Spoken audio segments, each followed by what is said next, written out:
paling minus pemakaian. Parah lu. Goblok lu Kona. Kita kemana nih? Anterin gue balik aja, Bi. Ntar malam kita ngobrolin lagi. Oke deh. Tapi serius dah, gue nggak cocok, Bi, jadi cewek. Tadi duduk aja masih ngangkang dikit. Baru kali ini gue dimodusin duda kayak sambil nahan suara bass. Masih untung lu nggak diajak karaokean. Kalau karaokean tamat kita. Pak, kadang tuh masih nggak nyangka dah. Kenapa? Channel Yotkat bisa segede sekarang. Iya bener Kad, pesat banget channel lu. Iya, padahal dulu view-nya aja cuma 10. Iya, itu juga 5 view dari gua sendiri. Gua sampai nonton pakai akun beda-beda biar kelihatan rame. Bahkan dulu pernah komen sendiri. Hah? Serius Kad? Iya Tante Molly, dia komen sendiri. Nulis begini, kontennya keren, semangat bang. Strategi marketing itu. Itu mah kesepian namanya Rungkat. Tapi lihat dong sekarang, subscribernya udah 1 juta. Alhamdulillah ya Pak. Tapi Kad, warga udah tahu belum sih kalau lu kaya dari hasil YouTube? Kayaknya belum. Serius? Iya, mereka mungkin masih mikir gua pesugihan. Soalnya perubahan lu drastis sih Kad. Bukan, karena Cipet udah jarang nongkrong noh. Jadi dikira warga gua jadiin tumbal. Emang warga ngomong apa aja Pak? Macem-macem Yot. Ada yang bilang gua ternak tuyul. Bahkan kemarin ada ibu-ibu lewat depan rumah malah baca ayat kursi. Parah sih. Iya, padahal gua lagi nyiram bunga doang. Aura lu itu terlalu tajir mungkin. Tajir dari mana? Gua mah sederhana segini mah. Sederhana pala bapak. Sendal bapak aja harganya bisa buat naik pesawat bolak-balik ke Amerika. Makasih. Tapi jujur Pak, semenjak kaya hidup kita aneh ya. Kenapa? Dulu kita setiap nonton animasi Tornado rebutan HP dulu. Sekarang rebutan charger iPhone. Sombong lu.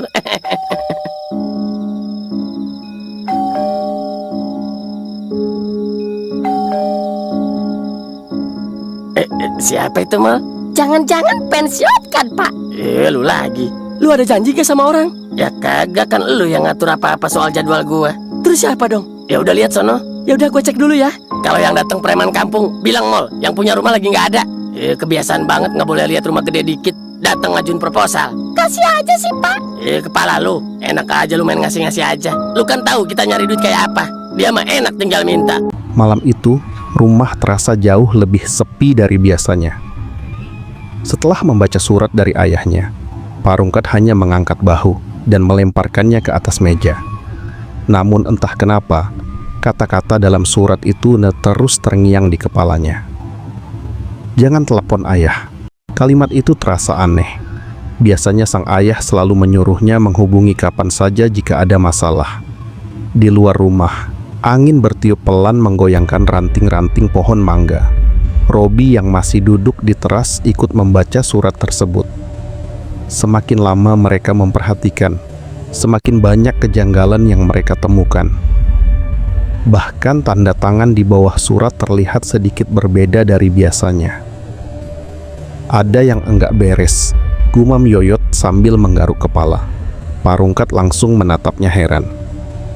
Biasanya Yoyot adalah orang terakhir yang bisa dipercaya untuk menyimpulkan sesuatu. "Maksud lu apa?" tanya Robi. Yoyot lalu menunjuk bagian pojok surat yang sedikit basah. Menurutnya, itu bukan bekas hujan melainkan bekas kopi. "Ayah lu enggak pernah minum kopi malam-malam kan?" Semua langsung terdiam. Meski terdengar konyol, ucapan itu benar. Ayah Pak Rungkat memang tidak suka kopi. Mereka mulai merasa surat itu mungkin ditulis oleh orang lain. Seseorang yang sengaja ingin mengelabui mereka. Belum sempat mereka membahas lebih jauh. Suara pagar depan berbunyi pelan. Kriek. Semua refleks menoleh. Robi bahkan hampir menjatuhkan gelasnya. Dari balik celah pagar terlihat sosok berjalan perlahan menuju jalan utama. Sosok itu mengenakan topi dan jaket gelap. "Itu Pak Karto," bisik Pak Rungkat. Mereka langsung berlari keluar. Namun saat sampai di gerbang, orang itu sudah menghilang. Aneh sekali. Jalan di depan rumah cukup panjang dan terbuka. Seharusnya mereka masih bisa melihatnya. Yoyot malah sibuk mencari jejak kaki seperti detektif dadakan. Sayangnya, yang ditemukan justru sandal jepit milik tetangga. Keesokan paginya, mereka memutuskan memeriksa gudang tua di belakang rumah. Gudang itu sudah lama tidak dibuka karena dipenuhi barang-barang peninggalan penghuni sebelumnya. Debu tebal memenuhi setiap sudut ruangan. Saat sedang membongkar kardus tua, Robi menemukan sebuah foto kusam. Foto itu memperlihatkan Pak Anton bersama beberapa orang. Namun yang membuat mereka terkejut adalah sosok Pak Karto yang berdiri tepat di sampingnya.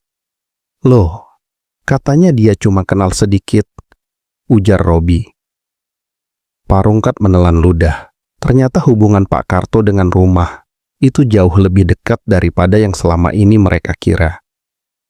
Saat mereka membalik foto tersebut, terdapat tulisan tangan yang mulai memudar. Tulisan itu berbunyi, "Jangan percaya siapapun yang mencari tusuk konde." Seketika suasana berubah tegang. Parungkat langsung teringat benda yang ia temukan di taman beberapa hari lalu. Benda itu masih tersimpan aman di dalam lemari kamarnya. "Jangan-jangan ini ada hubungannya sama tusuk konde yang gua temuin," katanya pelan. Robi dan Yoyot saling berpandangan. Untuk pertama kalinya, mereka mulai merasa bahwa semua kejadian aneh ini saling terhubung. Dan pusat dari semuanya mungkin adalah benda kecil yang mereka anggap tidak berharga itu. Sore harinya, mereka diam-diam mengamati rumah Pak Karto dari kejauhan. Awalnya tidak ada yang mencurigakan. Namun menjelang maghrib, seorang pria tak dikenal datang membawa koper hitam besar. Pria itu masuk tanpa mengetuk pintu. Beberapa menit kemudian, lampu rumah Pak Karto padam seluruhnya. "Kenapa malah dimatiin?" bisik Robi. Yoyot langsung berteori bahwa mereka sedang melakukan ritual rahasia. Parungkat menoyor kepalanya. Namun jauh di dalam hati, ia juga mulai merasa takut. Terutama ketika melihat bayangan dua orang itu bergerak-gerak di balik jendela, seperti sedang mencari sesuatu yang sangat penting. Malam semakin larut ketika suara ketukan terdengar dari jendela kamar Parungkat. Tok, tok, tok. Dengan jantung berdebar, ia membuka tirai perlahan. Tidak ada siapa-siapa. Namun di ambang jendela terdapat sebuah amplop coklat. Tangan Parungkat gemetar saat membukanya. Di dalamnya hanya ada secarik kertas bertuliskan satu kalimat. "Mereka sudah tahu tusuk konde itu ada padamu." Tidak ada nama pengirim. Tidak ada petunjuk lain. Parungkat langsung memanggil Robi dan Yoyot.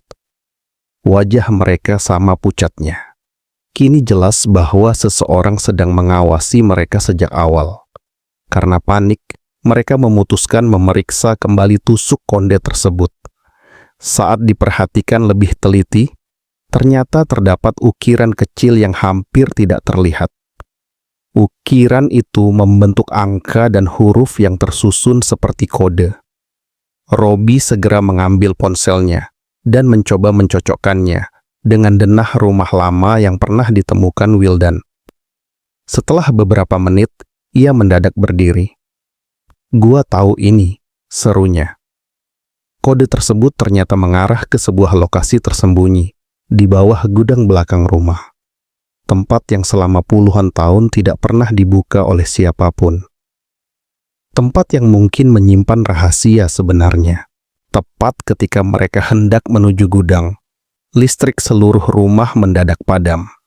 Gelap gulita menyelimuti setiap sudut. Dari arah belakang rumah terdengar suara langkah kaki perlahan mendekat. 1 langkah, 2 langkah, 3 langkah. Parungkat menahan napas. Robi memegang sapu seperti pedang. Sementara Yoyot malah bersembunyi di balik gorden yang transparan. Tiba-tiba terdengar suara seseorang berbisik dari luar. "Kembalikan tusuk konde itu sebelum semuanya terlambat."